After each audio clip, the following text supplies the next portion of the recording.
Three signs that you may have ADHD, but most people overlook. Because ADHD is more than just being distracted, it shows up in different ways. So let's see if any of these sound like you. Time blindness. You swear you are only on the phone for 5 minutes, but somehow an hour went by. Or you think you have plenty of time before an event, and suddenly you're running late. This happens because ADHD brain struggled with sensing time passing, which makes it managing it very difficult and leads to overall time blindness. This happens because ADHD brains struggle with sensing time passing, especially if we're hyper focused. That makes time management overall very difficult for us and overall lose um, track of how much time we're focused on a task that took us a lot of energy and effort to start in the first place. All or nothing energy. Either you're hyper focused for 8 hours straight or you can't even start. Your motivation is unpredictable, so you either do everything at once or do nothing at all. That's because ADHD brains depend on dopamine, so if it's not there, it feels impossible to start tasks. Sign number three, sound sensitivity. That one repetitive noise, it's making your brain want to explode. And that's because our ADHD brains work a little differently when it comes to hearing things. That's because our ADHD brains don't block out sounds like a normal neurotypical brain would, which could cause even the slightest, most tiniest sound to feel overwhelming, loud, and annoying for us. It's like when we're trying to concentrate on something, but that light keeps having a buzzing sound that maybe other people don't notice, but for you, it's loud, it's frustrating, and it's making you feel overstimulated. So as you can see, ADHD isn't just about attention. It affects many different part of our lives. So if this sounds like you, know that you're not alone. Let me know in the comments. Let's talk. And something I do want to take a moment to clarify is that ADHD is a spectrum.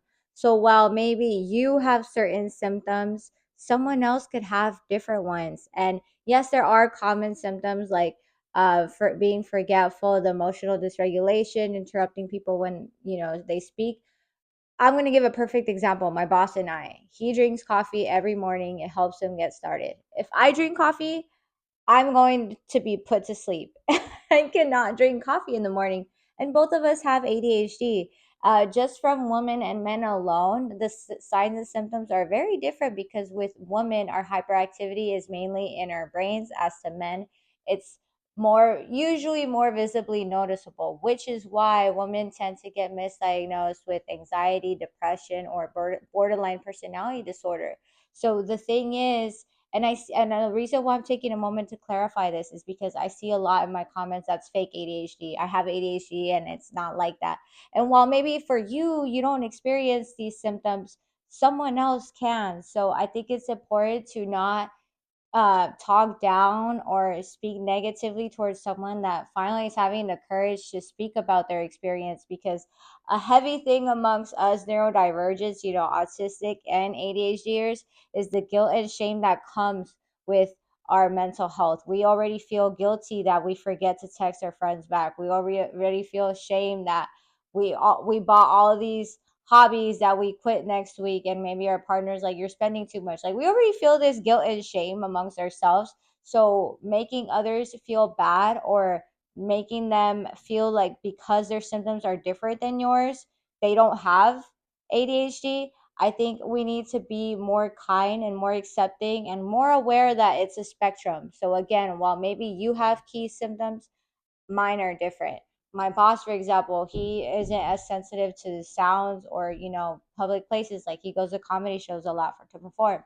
I bring my earplugs because if I hear people speaking loudly or, talking over each other where they get their voices, really loud, or if I see a light with a sound, it's going to frustrate me, and it's going to it's going to be very triggering. So I know this about myself, and again, both of us have ADHD. So it's important to be aware that we may have different symptoms because ADHD and autism is a spectrum under the term neurodivergence. So if you guys have questions, if you guys would like to learn more about this or a personalized coaching program, let me know in the comments. And thank you guys. And my name is Vanessa, and I'm a 31-year-old certified life coach from Harvard.